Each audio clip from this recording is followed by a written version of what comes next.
Le plaisir d'incendier. Quel plaisir extraordinaire c'était de voir les choses se faire dévorer, de les voir noircir et se transformer.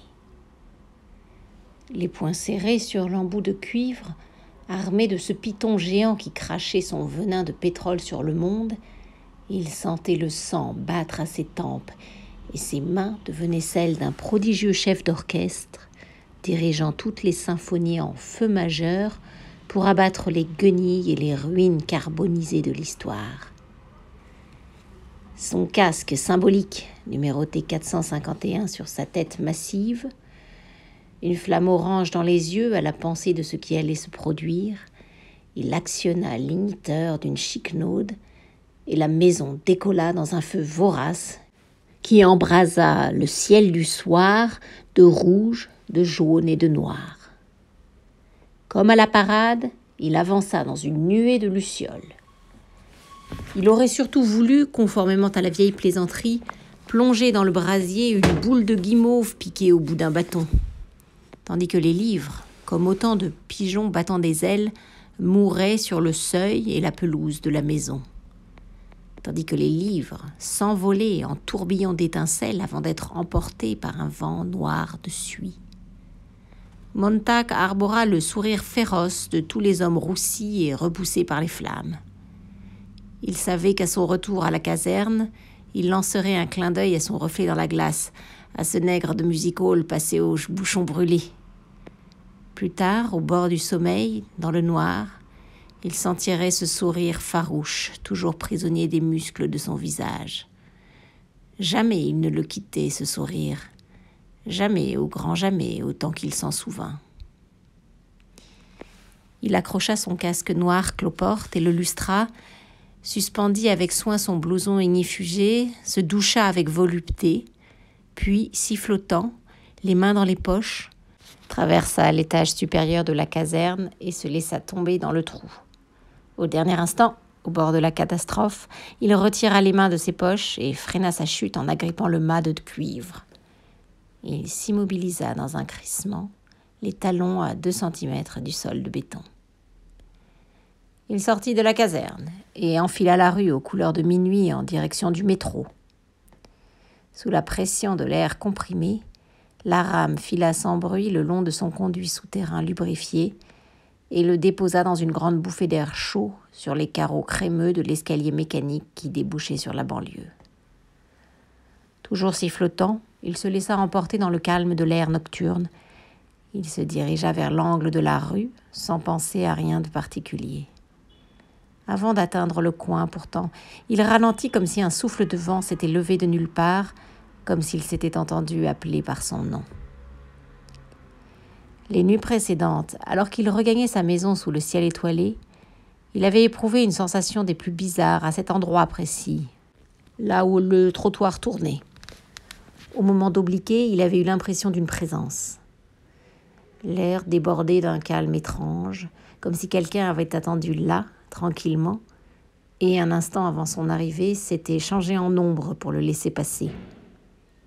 Peut-être ses narines décelaient-elles un léger parfum. Peut-être le dessus de ses mains, la peau de son visage sentait-il la température s'élever à cet endroit où la présence de quelqu'un pouvait, l'espace d'un instant, réchauffer l'air ambiant de quelques degrés.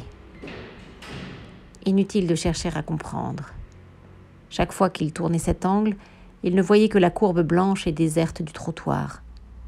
À l'exception d'une nuit peut-être, où quelque chose avait fugitivement traversé une pelouse et s'était évanoui avant qu'il ait pu ajuster son regard ou dire un mot.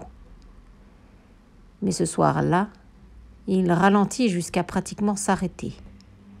Son mental, se projetant pour lui par-delà l'angle, avait perçu un souffle à peine audible. Un bruit de respiration? Ou l'air était-il comprimé par la seule présence de quelqu'un qui se tenait là, dans le plus profond silence, aux aguets? Et il tourna l'angle. Les feuilles d'automne voltaient au ras du trottoir baigné de lune, donnant l'impression que la jeune fille qui s'y déplaçait, comme fixée sur un tapis roulant, se laissait emporter par le mouvement du vent et des feuilles. La tête à demi penchée vers le sol, elle regardait ses chaussures rompre le tourbillon des feuilles. Elle avait un visage menu d'un blanc laiteux, et il s'en dégageait une espèce d'avidité sereine, d'inlassable curiosité pour tout ce qui l'entourait. Son expression suggérait une vague surprise. Ses yeux sombres se fixaient sur le monde avec une telle intensité que nul mouvement ne leur échappait. Sa robe blanche froufroutait. Il crut presque entendre le balancement de ses mains, tandis qu'elle avançait, puis ce son infime, l'éclair blanc de son visage qui se tournait au moment où elle découvrit, planté au milieu du trottoir, tout près, un homme qui attendait. Au-dessus d'eux, les arbres laissèrent bruyamment tomber leur pluie sèche. La jeune fille s'arrêta.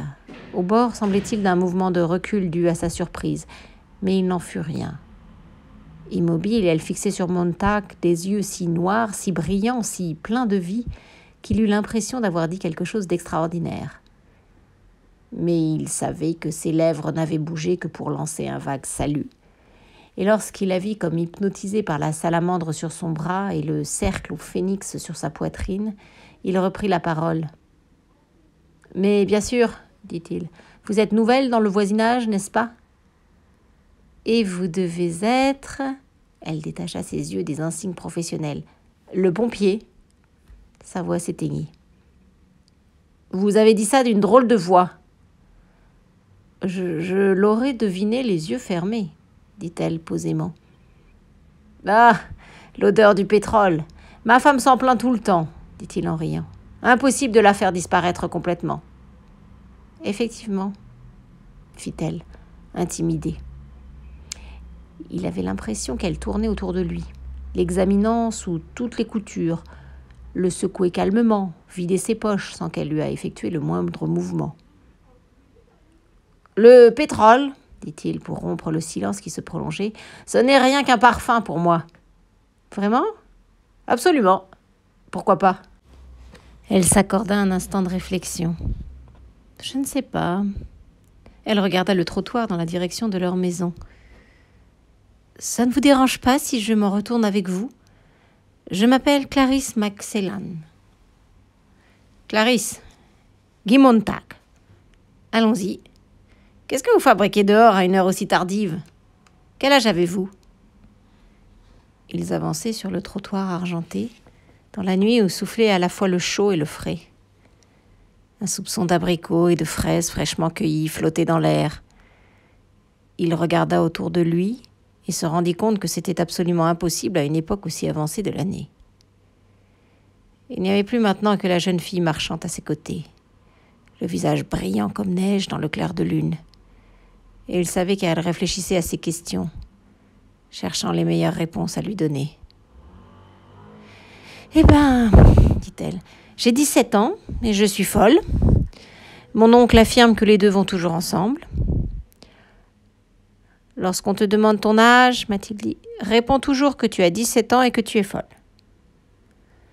N'est-ce pas agréable de se promener à cette heure de la nuit ? J'aime humer les choses, regarder les choses, et il m'arrive de rester toute la nuit debout, à marcher, et de regarder le soleil se lever. » Ils firent quelques pas en silence, et elle déclara enfin, pensive, « Vous savez, je n'ai pas du tout peur de vous. » La phrase le surprit. « Pourquoi auriez-vous peur ?»« Oh, tant de gens ont peur. Peur des pompiers, je veux dire. Mais vous n'êtes qu'un homme, après tout. » Il se vit dans les yeux de la jeune fille, suspendue au sein de 2 gouttes d'eau claires, étincelantes, sombres et minuscules, rendues dans les moindres détails jusqu'aux plis aux commissures des lèvres qui étaient là, avec tout le reste, comme si ses yeux, fragments jumeaux d'ambre violet, avaient le pouvoir de l'emprisonner et de le conserver dans son intégralité. Son visage, désormais tourné vers lui, était un bloc de cristal laiteux, fragile, d'où sourdait une lueur douce et continue. Ce n'était pas la lumière hystérique de l'électricité, mais quoi ? La flamme étrangement reposante, rare et délicatement attentionnée de la bougie. Un jour, quand il était enfant, lors d'une panne d'électricité, sa mère avait trouvé et allumé une grande bougie.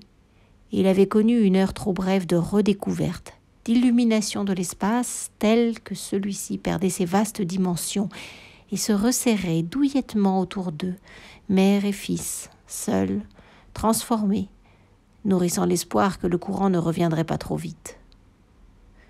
« Vous permettez que je vous pose une question ?» dit alors Clarisse Macsellan. « Depuis combien de temps êtes-vous pompier ?»« Depuis l'âge de 20 ans. Ça fait 10 ans. » « Vous arrive-t-il de lire les livres que vous brûlez ?»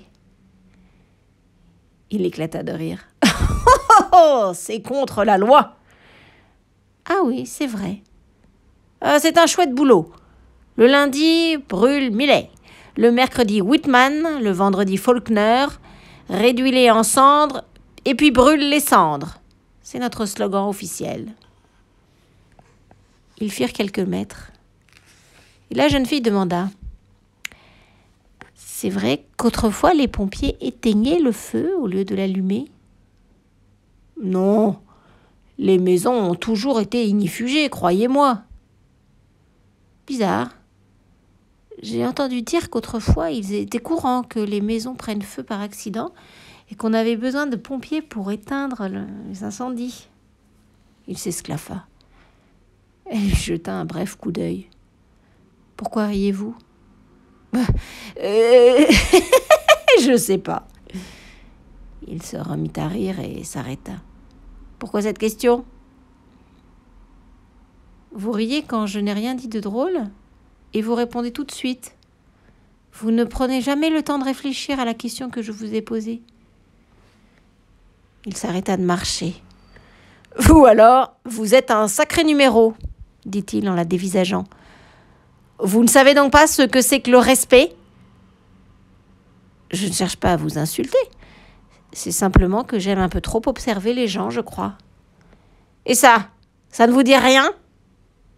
Il tapota le 451 cousu sur sa manche couleur de charbon. « Si, » murmura-t-elle. Elle pressa le pas.